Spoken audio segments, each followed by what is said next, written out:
இந்த கார்த்திகை 1ஆம் தேதி நம்ம ஏன் விரதம் ஆரம்பிக்கிறோம்?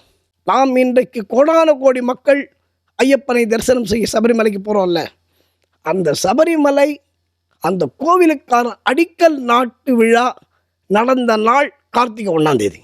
ஐயப்பனுடைய வழிபாட்டிலே குருசுவாமி வழிபாடு என்பது மிகவும் முக்கியமான விஷயம்.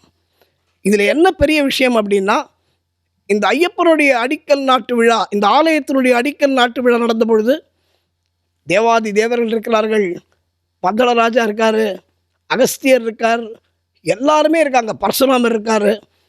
ஆனால் அப்போ ஐயப்பன் அசரீரியாக ஒரு குரல் கொடுக்குறார். என்ன கொடுக்குறார் அப்படின்னா, இந்த ஆலயத்தின் அடிக்கல் நாட்டு விழா போது முதல் கல்லை யார் எடுத்து வைக்கிறது?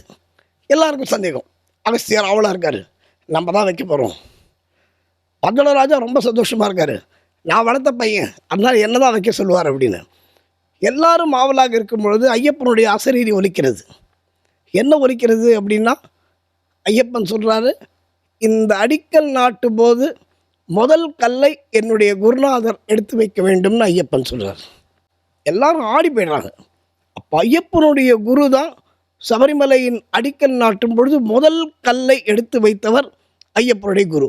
அதனால தான் ஐயப்பனுடைய வழிபாட்டில் குருநாதருக்கு முதல் வழிபாடு.